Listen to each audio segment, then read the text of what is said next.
Bismillahirrahmanirrahim. Alhamdulillahi Rabbil Alamin. Assalamualaikum warahmatullahi wabarakatuh. Innal hamdalillah nahmaduhu wa nasta'inuhu wa nastaghfiruhu wa nastahdihi wa na'udzu billahi min shururi anfusina wa sayyiati a'malina. May yahdihillahu fala mudilla lahu wa may yudlilhu fala hadiya lahu. Asyhadu an la ilaha illallah wa asyhadu anna Muhammadan 'abduhu wa rasuluhu la nabiyya ba'da. Allahumma shalli ala sayyidina Muhammad wa ala alihi wa ashabihi wa man tabi'ahum bi ihsanin ila yaumiddin, amma ba'd. Faqala Allah ta'ala fi kitabihil karim, yarfa'illahu alladhina amanu minkum walladhina utul ilma darajat. Qala Rasulullah sallallahu alaihi wasallam, man salaka tariqan yaltamisu fihi ilman sahhalallahu lahu tariqan ila jannah. Kaum muslimin, hadirin hadirat, para pengajar Al-Quran, Rumah Al-Quran Al-Imam Syafi'i rahimani wa rahimakumullah. Pertama-tama saya ucapkan terima kasih dan juga kita muliakan Ustadz kita, Ustadz Jundi Harun LC SPDI. Kita doakan semoga beliau diberikan umur yang barakah. Allah Subhanahu wa taala memberikan beliau istiqamah di dalam berjuang. Allah Subhanahu wa taala memberikan beliau umur yang panjang. Amin ya rabbal alamin. Juga mari kita panjatkan rasa syukur kita kepada Allah Subhanahu wa taala yang telah mencurahkan nikmatnya kepada kita semua sehingga kita bisa hadir di dalam rumah Allah. Ahabbu biqa'i 'alal ardi masajiduha, tempat yang diberkahi Allah, tempat yang paling dicintai oleh Allah di atas muka bumi ini adalah masjid. Masjid apa pasar, Bu? Bukan mall ya. Nah, jadi tempat yang paling dicintai Allah, tempat yang paling diberkahi Allah adalah masjid. Maka kalau kita lihat satu hadis Nabi SAW, di mana ada 7 golongan yang akan mendapatkan naungan Allah Subhanahu wa taala, sab'atun yuzilluhumullah yauma la zilla illa zilluh. Ada 7 golongan ini. Nah, di antara 7 golongan tersebut yang paling banyak disebut itu para pemuda. Para pemuda, rajulun atau nasya'a fi ibadatillah, yaitu pemuda-pemuda yang tumbuh, yang senantiasa taat kepada Allah Subhanahu wa taala. Kemudian selanjutnya juga ada yaitu syabun muta'alliqun qalbuhu fil masajid, yaitu hatinya terpaut terus dengan masjid. Insyaallah saya yakin ibu-ibu apa kawan-kawan di sini ya, semuanya ini selalu terpaut dengan hatinya dengan masjid. Maka jarang sekali kita melihat masjid-masjid kita ini kalau di subuh hari itu penuh, hanya diisi 1 shaf, 2 shaf. Itu kalau kita di kota ini, di Pontianak ini, kita melihat alhamdulillah nuansanya itu nuansa jamaah ramai gitu. Tapi kalau kita pergi ke kampung-kampung, sedikit sekali yang bisa memenuhi masjid-masjidnya. Maka alhamdulillah kita para pemuda-pemuda yang terus berjuang, yaitu untuk senantiasa dia Al-Quran, mengajarkan Al-Quran. Kita sekarang berada di bulan Muharram, 20 Muharram sekarang ini. 20 Muharram. Kalau kita melihat Muharram di dalam Al-Quran itu Allah tidak menyebutkannya secara terperinci. Namun kalau Allah katakan inna iddatash syuhuri 'indallah 12 syahran fi kitabillah yauma khalaqas samawati wal ard, bahwa hitungan bulan di sisi Allah itu ada 12 bulan. Ini silakan buka di dalam surat An-Nahl, itu Allah sebutkan bahwa hitungan bulan yang Allah anggap itu ada 12 bulan. 12 bulan ini sudah ada semenjak Allah ciptakan langit dan bumi. Nah, 12 bulan ini kata Allah Subhanahu wa taala, "Fala tadlimu fihinna anfusakum." Jangan sekali-kali pada 12 bulan itu Allah sebutkan ada 4 bulan yang haram, 4 bulan yang suci. 4 bulan yang dimuliakan Allah Subhanahu wa taala. Tapi Allah tidak menyebutkan secara terperinci Al-Quran itu, sebab Al-Quran itu tidak menyebutkan memang karakteristik. Kalau kita baca Al-Quran, Al-Quran itu sifatnya membahas secara umum global, namun yang menafsirkannya itu adalah Nabi Muhammad sallallahu alaihi wasallam. Cuman Allah jadikan Al-Quran ini sebagai hidayah, petunjuk bagi kita semua. Maka kalau kita lihat perincian-perincian tentang sholat, puasa, sedekah, zakat, itu tidak ada di dalam Al-Quran. Sholat tak disebutkan. Sholat zuhur 4 rakaat, subuh 2 rakaat. Ada tidak dalam Al-Quran itu? Tidak ada dalam Al-Quran. Tapi Allah Subhanahu wa taala hanya mengisyaratkan di dalam sebuah ayat.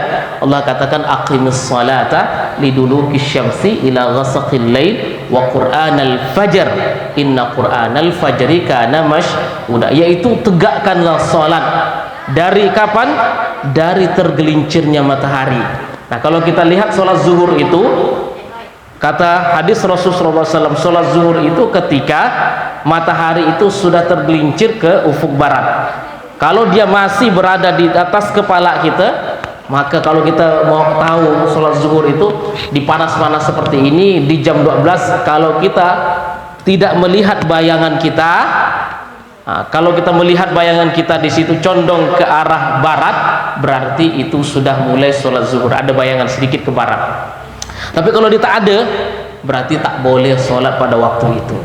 Sebab apa? Pada waktu itulah dilarang oleh Nabi SAW sholat ketika matahari berada di atas kepala kita. Inilah sholat zuhur. Dan Allah sebutkan aqimus sholat, tegakkanlah sholat dari tergelincirnya matahari hingga terbenamnya. Cuma tak disebutkan sholat maghrib, sholat zuhur, sholat isya, tidak sebutkan. Wa qur'anal fajr. Qur'anal fajr, Quran fajar. Apa maksudnya jamaah sekalian di sini Quranul Fajr? Maksud dari Quranul Fajr ini adalah sholat subuh. Kenapa sholat subuh ini identik atau diistilahkan oleh Allah Subhanahu wa taala dengan kata Quranul Fajr? Karena ini kalau kita di subuh hari itu amalan yang terbaik itu adalah membaca Al-Quran ba'da subuh itu. Waktu terbaik bagi kita untuk menjadi penghafal Quran, hafal Al-Quran, mudah Al-Quran mau masuk ke otak kita, ke hati kita, itu pada waktu subuh. Maka dikhususkan situ wa Qur'anal fajri inna Qur'anal fajri kana mashhuda. Sebab waktu sholat subuh itu adalah waktu di mana malaikat turun menyaksikan hamba-hamba Allah siapa saja yang di situ melaksanakan sholat. Ini yang pertama, masalah itu bulan yang disucikan Allah Subhanahu wa taala. Allah tidak menyebutkan secara terperinci, namun Rasul sallallahu alaihi wasallam beliau sang mufassir, yang mana Rasulullah mengatakan dalam sebuah hadis, inna zamana istadara ka hayatihi yauma khalaqas samawati wal ard minha arba'atun hurum thalathatun mutawaliyat. Sesungguhnya zaman itu berputar sebagaimana mestinya, dan Allah Subhanahu wa taala ciptakan sebanyak langit dan bumi. Kemudian ada 4 yang disucikan Allah, salasatun mutawaliyat. 3 ini berjurut-jurut, berturut-turut bulannya. Ini ada yang tahu bulan apa saja yang disucikan Allah itu? Bulan suci apa saja? Muharram, terus Zulqa'dah, Dzulhijjah, Sya'ban,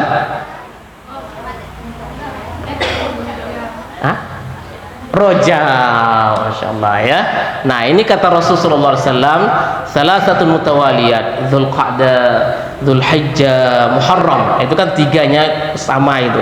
Kemudian selanjutnya kata Rasulullah SAW, wa baina Jumada wa Sya'ban Rajab Mudhar, antara Jumada dan Sya'ban itu ada Rajab Mudhar. Rajab Mudhar namanya. Sebenarnya namanya itu cuma Rajab, tapi Rasulullah SAW menisbahkan, menyandarkan ke Mudhar, sebab orang Arab dahulu kalau datang bulan-bulan Muharram, bulan-bulan haram seperti ini, mereka betul-betul menjaganya. Tidak boleh di situ ada peperangan. Nah, maka kita tengok orang Arab sampai sekarang pun begitu, menjaga tradisi-tradisi seperti ini bulan-bulan itu. Tahu dia. Allah katakan, tekankan, tegaskan tadi dalam ayat surat An-Nahl tadi, Allah katakan fala tadlimu fihinna anfusakum, jangan sekali-kali kita menzalimi diri kita pada bulan ini. Nah, kalau kata Ibnu Abbas, kalau ada ayat yang mana terperinci ayat tersebut menyatakan tak boleh kita melakukan dosa pada tempat ini. Dosa, misalkan kita berdosa melakukan satu dosa di Pontianak, ini sama tak dosanya kita lakukan di tanah suci haram sana? Sama enggak? Beda. Tapi sama-sama dosa kita lakukan. Pasti beda. Karena di sana tanah suci, kalau seseorang melakukan satu dosa itu akan dilipat-lipat gandakan. Nah, begitu juga ketika Allah sebutkan jangan kalian berdosa pada bulan ini, jangan kalian zalimi diri kita. Berarti kalau kita melakukan dosa pada bulan ini pun, ini dosanya akan dilipat-lipat gandakan. Dan begitu juga sebaliknya, kata Ibnu Abbas, kalau kita melakukan satu pahala atau ibadah-ibadah yang lainnya pada bulan ini pun pahalanya akan dilipat-lipat gandakan. Kaum muslimin rahimakumullah, juga kita pada hari yang mulia ini, pada hari Jumat, kita alhamdulillah sebagian dari kaum muslimin jamaah sekalian, hadirin hadirat, membaca surat Al-Kahfi. Surat Al-Kahfi ini begitu banyak cerita di dalamnya. Cuman saya ingin sampaikan, pada saat kan ini semuanya guru-guru Al-Quran, ketika kita mengajarkan kepada santri-santri kita ini, maka kita selipkan cerita-cerita itu. Nah, sebab apa? Al-Quran itu diturunkan dengan cerita. Nah, bukan hanya suruh hafal ya, ada. Tapi Rasulullah SAW sering menceritakan kepada sahabat-sahabatnya kisah-kisah. Apalagi ketika di awal-awal Islam itu, Rasulullah ceritakan tentang penyihir dan gulam. Penyihir dan gulam. Pernah dengar ceritanya? Atau cerita Rasulullah SAW menyampaikan cerita Ashabul Kahfi. Ini cerita Ashabul Kahfi ini asalnya adalah ketika orang-orang Quraisy, tokoh-tokohnya ini kebingungan dengan Nabi SAW, sebab Nabi ini berdakwah, dakwahnya yang dibawa itu sesuatu yang baru bagi mereka. Cerita tentang surga, tentang neraka, kemudian di situ ada padang mahsyar, mereka dibangkitkan, ada kehidupan di kuburan. Bingung mereka ini, sesuatu yang baru. Maka mereka mengutus dua orang delegasinya datang ke Madinah. Pergi kalian ke Madinah, tanya kepada orang-orang Yahudi yang ada di Madinah tersebut, sebab yang mengetahui apa yang disampaikan Muhammad ini adalah Yahudi. Sebab Yahudi itu agama yang memiliki hubungan dengan langit, kata mereka. Yang tahu masalah-masalah berita-berita langit itu hanya dua agama saja, Yahudi dan Nasrani. Nah, bagi mereka, orang-orang Quraisy ini, mereka tak tahu cerita-cerita seperti itu. Maka diutuslah dua orang bernama An-Nadhr bin Harith dan Uqbah bin Mu'ayth. Diutuslah mereka ini sampai ke Madinah, bertemu dengan pendeta di sana. Kata pendeta tersebut, kalau apa yang disampaikan orang tadi itu maksudnya Muhammad, tanya dia tentang tiga masalah. Pertama, tanya dia tentang pemuda-pemuda yang tidur selama 300 tahun lamanya, bagaimana kondisinya. Nah, kemudian yang kedua, Tanya dia tentang rajulun tawafun bainal masyariqil ardi wa magharibiha. Tanya kepada yang mengatakan itu kalau dia ini nabi, tentang seorang laki-laki yang mengitari seluruh penjuru dunia ini dari timur sampai ke barat. Kemudian yang terakhir, saluhu anir ruh. Tanya dia tentang ruh. 3 ini. Kalau dia mampu menjawabnya, berarti dia ini nabi. Tapi kalau dia tak mampu menjawabnya, berarti ini dia hanya rajulun mutaqawwil, hanya laki-laki yang mengaku-ngaku sebagai nabi. Sekarang banyak tak ngaku nabi, Pak? Ada namanya Gus Mama Gufron, nah ya. Mama Gufron lebih dahsyat lagi. Dia ngomong langsung ketemu Allah, bisa ngomong sama malaikat, bisa ngomong sama ngomong langsung sama semut. Lebih hebat daripada Nabi Sulaiman lagi kan. Ini kan aneh-aneh. Begitu pula kata mereka ini, kalau dia ini Muhammad ini yang mengatakan dirinya nabi, tanya dia 3 masalah nih. Kalau mampu dia jawabnya, berarti betul dia itu seorang nabi. Tanya dia tadi itu. Kemudian pulanglah mereka berdua datang kepada Rasul sallallahu alaihi wasallam, ditanya tentang 3 ini. Apa kata Nabi? Nabi sallallahu alaihi wasallam mengatakan, besok saya akan jawab. Besok, tanpa dia mengucapkan insya Allah. Besok kata Nabi. Kemudian besok tak turun wahyu, besoknya lagi tak turun wahyu, besok lagi tidak turun wahyu. Akhirnya gempar penduduk Mekah ini. Ini tengok Muhammad nih.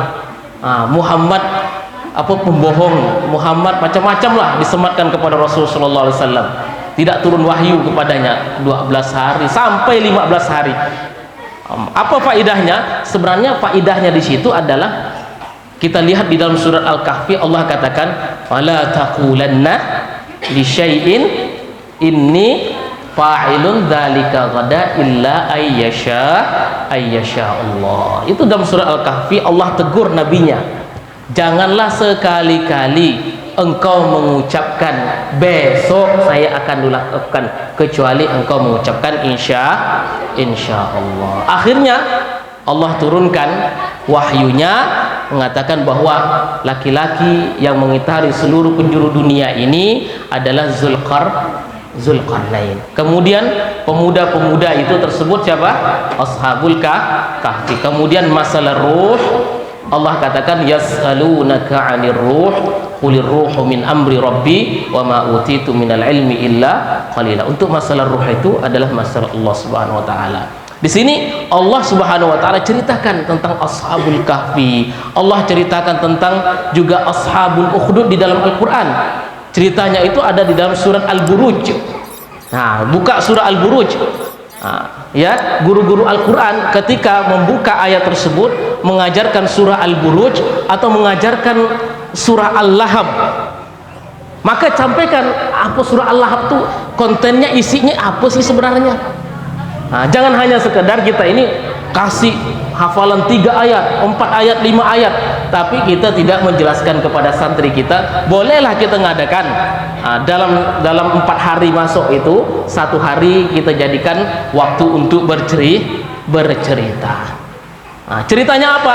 Misalkan surat Al-Lahab itu cerita, yaitu pamannya Nabi yang tak mau mengikuti dakwah. Surah Al-Buruj, kisah mereka yang dimasukkan ke dalam parit, ke dalam lubang besar, kemudian mereka dibakar hidup-hidup. Was-sama'i dzatil buruj wal yaumil mau'ud wa syahidi wa mashhud qutila ashabul ukhdud. Cerita-cerita ini banyak dalam Al-Qur'an.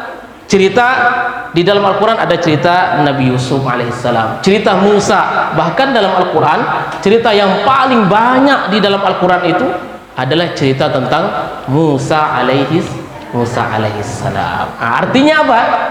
Kita ini kalau mengajarkan Al-Quran itu ya suasananya adalah suasana cerita.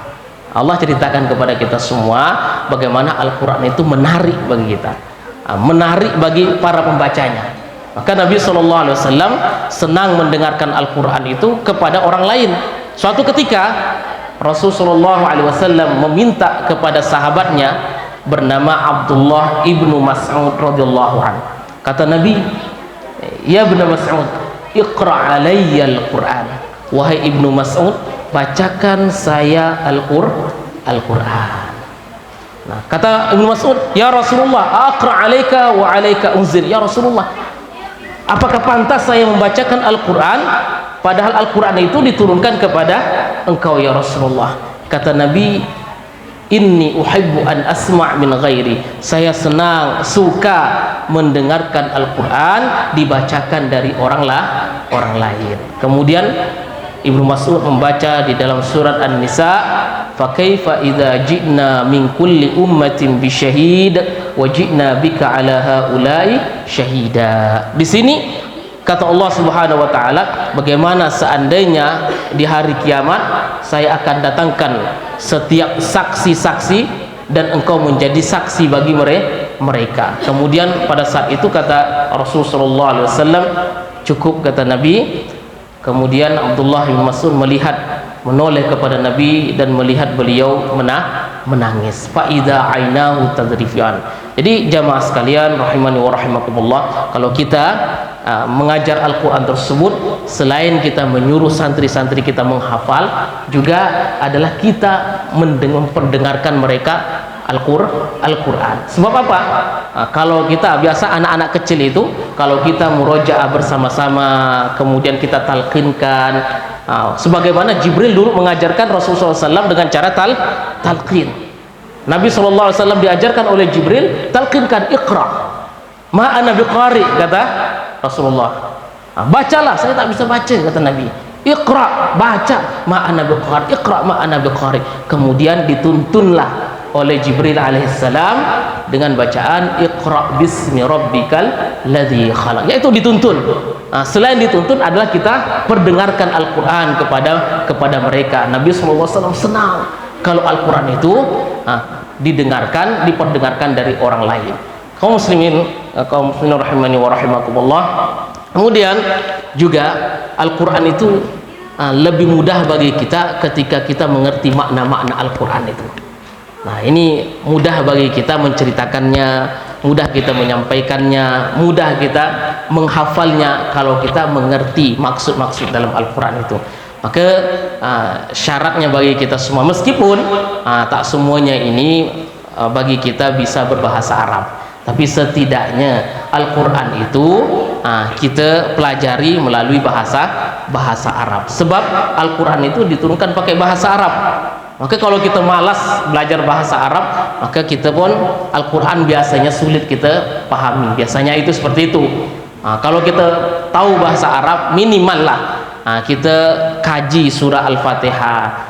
Bismillahirrahmanirrahim, alhamdulillahirabbil alamin, arrahmanirrahim. Semuanya kita tahu maknanya. InsyaAllah pada saat kita melaksanakan sholat atau membacanya itu ada kekhusyuan. Sebagai Rasulullah SAW, beliau melaksanakan sholat malamnya, qiyamul lailnya ini, beliau biasanya membuka sholat malamnya itu dengan surat Al-Fatihah, kemudian membaca surah Al-Baqarah.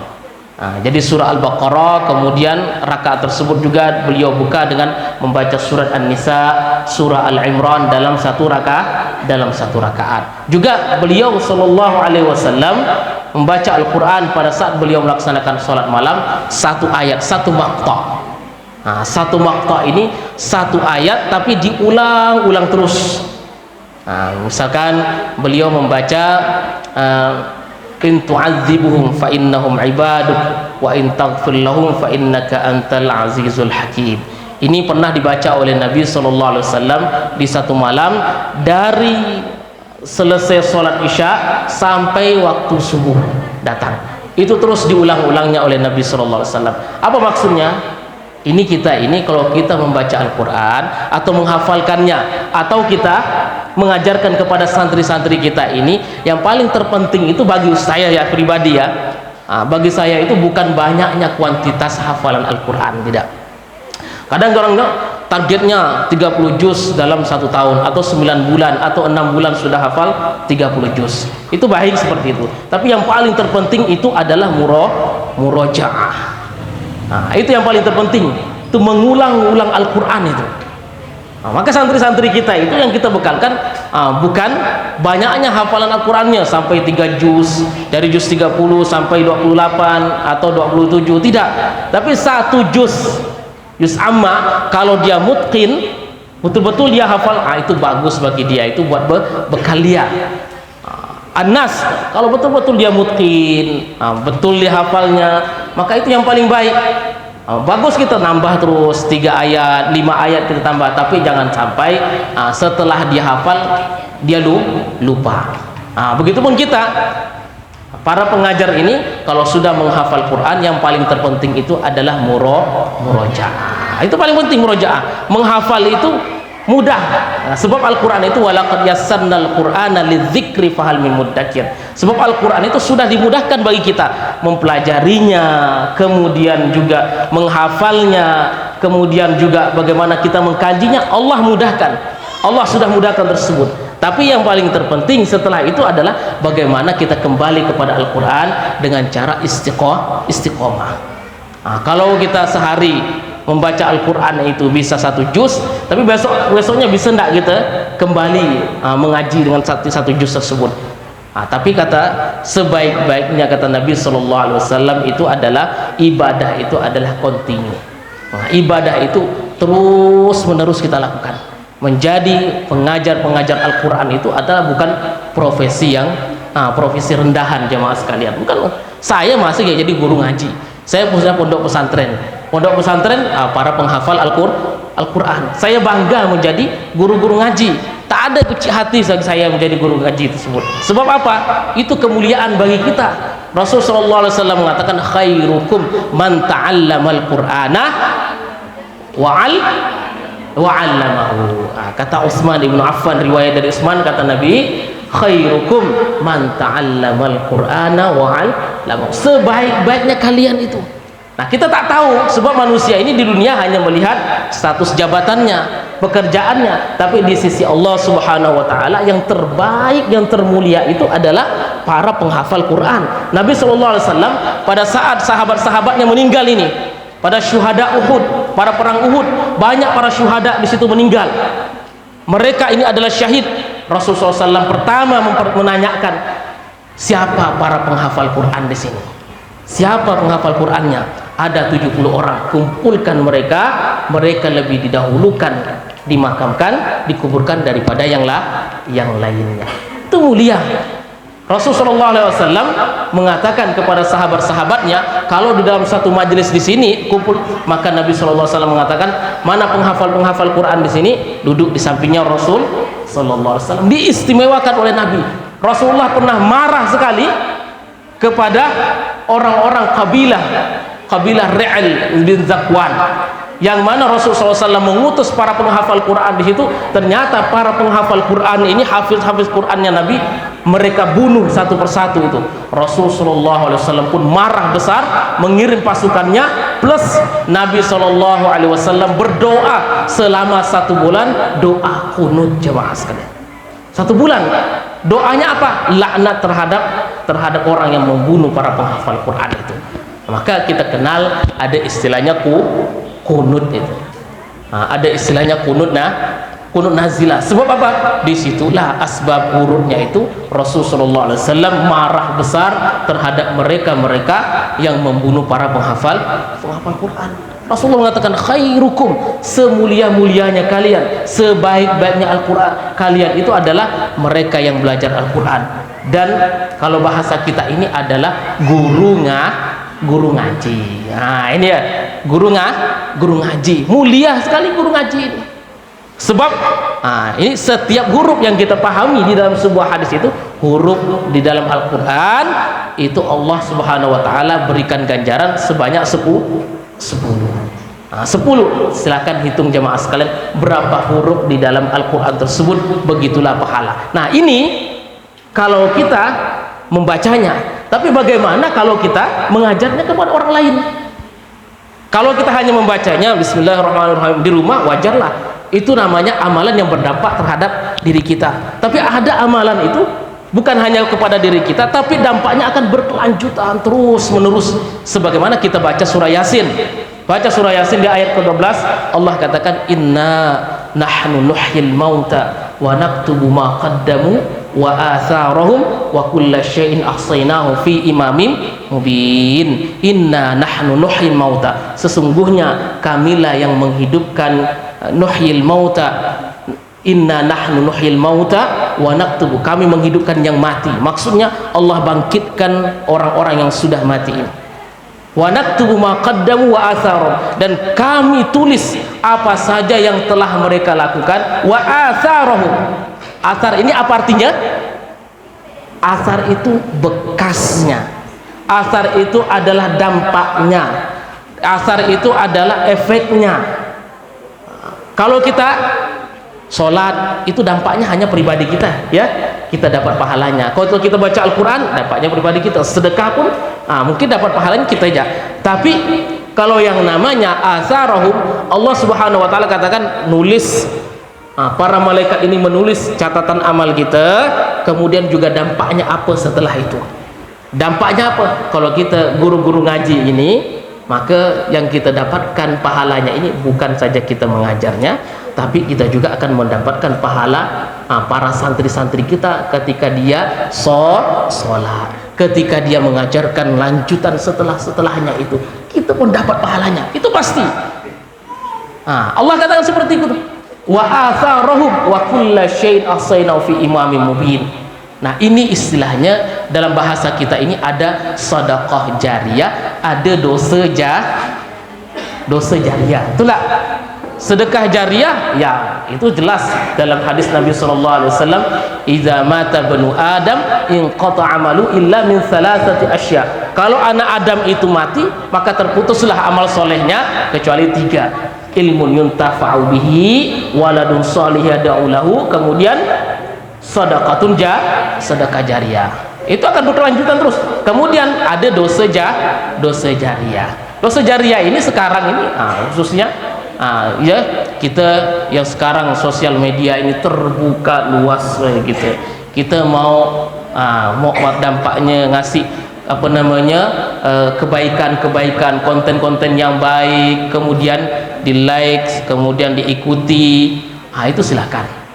Kalau kita pingin pahala yang seluas-luasnya, kan banyak orang yang hanya sekedar kalau kita buka HP itu ya sekedar nyari subscribersnya, nyari followersnya, mau bentuknya seperti apa terserah, tak dipikirkan. Tapi kita ini yang betul-betul paham, orientasi kita bukan dunia aja, orientasi kita ini panjang nanti nih, hidup kita masih panjang, perjalanan kita masih jauh jamaah sekalian. Perjalanan kita bukan di dunia aja nih, masih pindah nanti di alam kubur.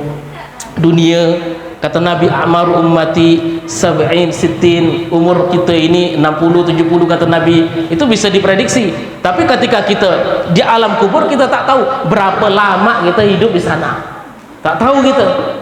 Nah, kemudian dari alam kubur tersebut pindah lagi di sana, ada namanya padang mahsyar. Ketika manusia, Allah katakan yauma yaqumun nasu li rabbil alamin. Pada saat itu kita berdirinya kita ini tanpa kepastian, pelangak pelongo ya, belum ada kejelasan di situ. Yaumun miqdaru alfasanatin mimma ta'udun. Satu harinya di sana itu, satu harinya itu kalau kita bandingkan dunia ini itu 1000 tahun lamanya. Itu cuma satu hari. Kita tak tahu berapa hari di sana, tidak jelas di sana berapa hari. Sampailah manusia mendatangi para nabi-nabi ini, semuanya menolak memberikan pertolongan kecuali Nabi sallallahu alaihi wasallam. Jadi perjalanan perpindahan kita ini begitu panjang lamanya, lama sekali. Maka kalau kita orientasi kita cuma dunia, kita kemudian sosial media kita masukkan yang tak hal-hal yang bermanfaat, cuman kita nyari pengikut ya, maka rugilah kita. Namun kita ini pasti ingin yang baik-baik, konten yang baik-baik, memberikan edukasi yang baik, pendidikan yang baik, meninggalkan kebaikan-kebaikan. Wabil khusus kalau kita bidang kita adalah guru ngaji. Guru ngaji, maka kalau kita melihat santri-santri yang tak bisa baca Al-Fatihah, itu adalah peluang bagi kita semua, peluang emas itu. wah ini tak bisa baca Al-Fatihah ini, maka kita niatkan Bismillahirrahmanirrahim, saya niatkan pada saat dia kita ajarkan hafal dia surah Al-Fatihah, kemudian dia jadikan solat surah Al-Fatihah itu, kita dapat pahala. Kita solat kita kurang khusyuk ya, puasa kita pun tak ada bagus-bagus benar, sedekah pun kita tidak banyak, maka yang kita unggulanlah kita unggulkan seperti ini, menjadi guru ngaji, mengajarkan Al-Quran. Kita tak menjadi penghafal Quran, tak masalah. Kita kalau ngaji pun tak sebanyak para sahabat dulu, orang-orang soleh terdahulu, tapi kalau kita mengajar Al-Quran, ajarkan Al-Quran dengan ikhlas. Itu ajarkan Al-Quran dengan ikhlas, insya Allah Allah subhanahu wa ta'ala ridhoi kita semua sebab Al-Quran. Maka di dalam Al-Quran sendiri Allah katakan bahwasanya Al-Quran itu diturunkan oleh Allah subhanahu wa ta'ala dengan mudah, dan kemudian Al-Quran Allah jadikan sebagai mubarak, berkah. Hidup dengan Al-Quran, berkah ini maksudnya apa? Bukan berkah materi, bukan bertambah materi kita di situ, bukan. Maka kita kalau mau cari materi dalam mengajar Al-Quran ini tak ada apa-apanya, tak ada ya Ustaz dia, itu tak ada. Tapi yang kita cari itu adalah orientasi akhirat. Maka kita cari barokahnya pada saat kita menjadi pengaji sebagai guru-guru Al-Quran. Maka jemaah sekalian rahimani wa rahimakumullah, Al-Quran kita jadikan sebagai pedoman hidup kita, Al-Quran sebagai petunjuk, kemudian jadikan Al-Quran ini sebagai hidayah bagi kita semua. Jadi mudah-mudahan Allah subhanahu wa ta'ala jadikan Al-Quran ini sebagai syafaat kita di akhirat nanti. Maka tadi pertama yang saya sampaikan tadi, ketika kita mengajarkan Al-Quran, jangan lupalah selipkan cerita-cerita dalam Al-Quran itu, cerita sahabat kemudian cerita nabi-nabi dalam Al-Quran, kan banyak tuh. Kita kaji tentang cerita, misalnya cerita sahabat Nabi SAW Muaz bin Jabal, cerita tentang Abu Zar Al-Ghifari, atau cerita tentang sahabat Abu Bakar As-Siddiq, atau dalam Al-Quran ada cerita tentang Nabi Musa alaihissalam, atau cerita tentang Ashabul Fil. Ashabul Fil itu cerita tentang pasukan gajah. Itu sampaikan ke santri-santrinya. Kalau sebelum memulai menghafal, kita sampaikan cerita tersebut. Saya seperti itu kalau mengajarkan santri-santri, maka saya selipkan cerita-cerita, sebab kata Al-Quran sendiri, walaqad laqad kana fi qisasihim ibratun liulil albab. Allah katakan sesungguhnya di dalam cerita-cerita mereka ini ada pelajaran bagi orang-orang yang ingin mengambil ibrah di dalamnya. Barakallahu fikum ajmain. Mungkin di sini kita akan membuka pertanyaan masalah seputar yang saya sampaikan. Barakallahu fikum ajmain.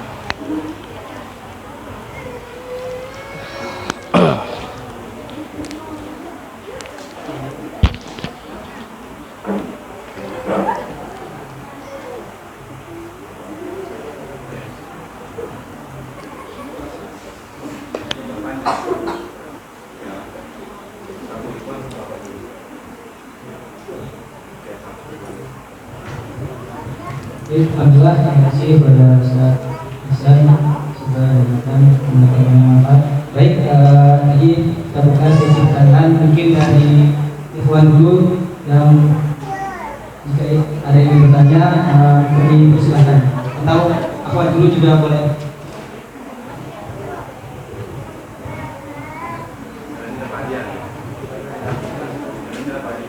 Ya, yang bertanya dapat hadiah dari Ustaz ini. Hadiah umroh. Ustaz umroh. Insyaallah.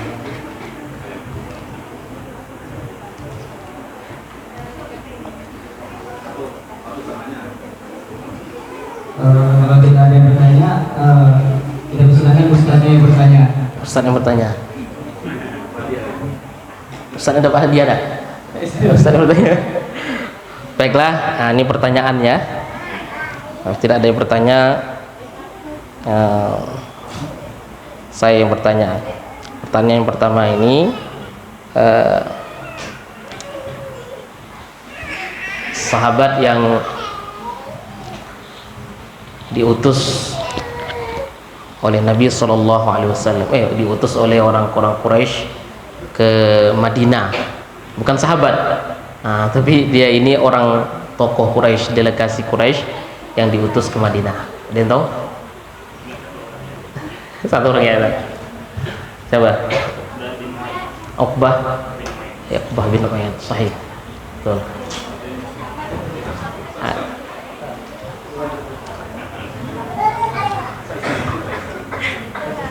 Apa?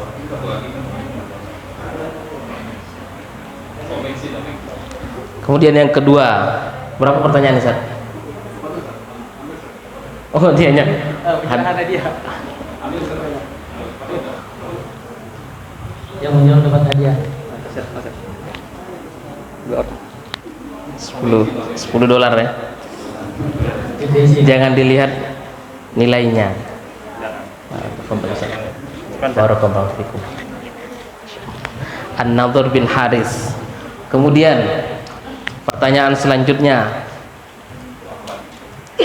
surah yang di dalamnya bercerita tentang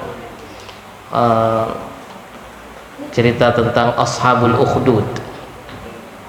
Surah apa namanya? Akhwat. Yang di situ cerita tentang paling depan. Surah apa namanya? Yang di dalamnya itu ada Ashabul Ukhdud. Surah Al-Buruj. Di surah Al-Buruj itu Allah katakan as-sama'i dzatil buruj, kemudian qutila ashabul ukhdud. Jadi itu adalah orang-orang satu kampung ya, satu kampung, mereka ini dikumpulkan, kemudian mereka dibakar dalam satu lubang. Kemudian ada seorang wanita, ibu-ibu yang menggendong bayinya. Pada saat dia menggendong bayi tersebut, orang-orang semua melompat ke dalam api, sebab mereka ini dipaksa untuk kufur, untuk murtad, tapi mereka tidak mau satu kampung ini masukkan ke dalam api. Dan ibu ini yang tadi yang terakhir ini mau masuk antara tada gitu kan, masuk tada. Nah, bayi yang digendong masih umur sekitar 2 bulanan itu berbicara, berbicara bahwa wahai ibuku, sesungguhnya engkau berada di atas kebenaran, tidak apa, masuk saja. Nah, kemudian di situ dicatat bahwa ada 3 bayi yang berbicara di atas muka bumi ini. Tiga bayi. Nah, pertama bayinya siapa? Isa bin Maryam. Kemudian bayinya Sahibul Juraij. Nah, kemudian yang ketiga ini bayi Ashabul Ukhdud. Tuh. Silakan depan. Nah, berarti 2 ya deh. 2 ya. Ya. Baik, ada lagi yang ingin bertanya?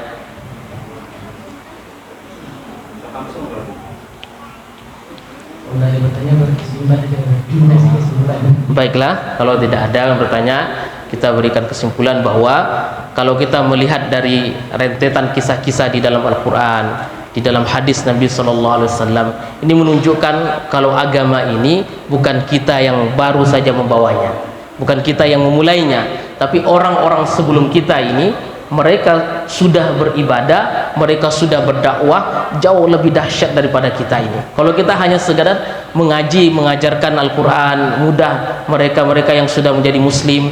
Tapi kalau orang-orang terdahulu ini berdakwah, Nabi Nuh alaihissalam dakwahnya 950 tahun lamanya. Nabi Nuh, Rasulullah SAW di awal-awal dakwahnya itu sahabat-sahabat Bilal bin Rabah, ada sahabat Ammar bin Yasir. Itu Ammar bin Yasir, ayahnya, ibunya dibunuh. Kemudian Ammar bin Yasir pun dipaksa untuk keluar dari Islam. Bilal bin Rabah, dia dijemur di atas terik matahari panas sampai dia mengatakan ahadun ahad.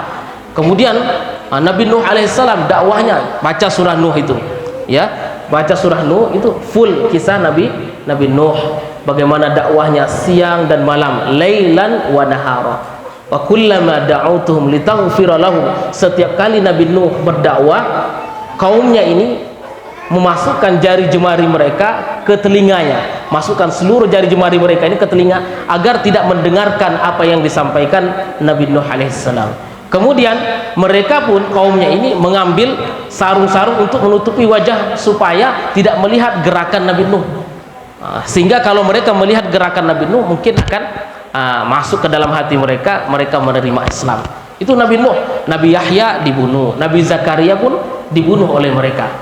Nabi Musa alaihissalam harus menghadapi penguasa, kemudian juga menghadapi di situ para pengusaha yang mendukung penguasa tersebut, Qarun, kemudian di situ ada Fir'aun. Di sini cerita-cerita ini bisa kita dapatkan dalam Al-Quran, yang mana Allah ceritakan kepada kita bahwa sesungguhnya agama ini sudah dibawa, sudah didakwahkan, sudah diajarkan. Yang membawanya siapa? Para nabi-nabi terdahulu. Mereka sulit, bersusah payah mereka. Maka ketika kita baca Al-Quran di dalam surah Al-Baqarah itu, Allah memulainya, ya ayuhan nas u'budu rabbakumul ladzi khalaqakum walladzina min qablikum la'allakum tattaqun. Wahai manusia, sembahlah Tuhanmu. Tuhan yang mana? Alladzi khalaqakum walladzina min qablikum, yang telah menciptakan kalian dan menciptakan orang-orang sebelum kalian. Jadi syariat ini sudah ada sebelum kita, sehingga kita ini hanya meneruskan saja. Mudah bagi kita untuk meneruskan yang sudah ada. Maka tinggal sisanya adalah istiqomah. Nah, itu aja. Tinggal sisanya ini adalah kita tes.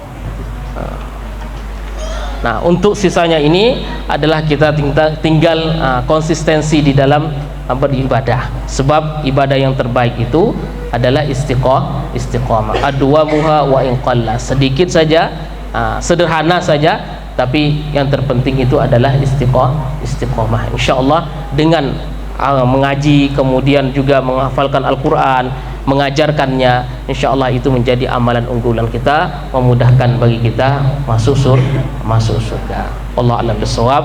Sekian yang bisa saya sampaikan. Mudah-mudahan Allah Subhanahu wa taala berkahi kita semua, jadikan kita orang-orang yang dicatat sebagai para pejuang-pejuang Al-Qur'an. Barakallahu fikum ajma'in. Wassalamualaikum warahmatullahi wabarakatuh.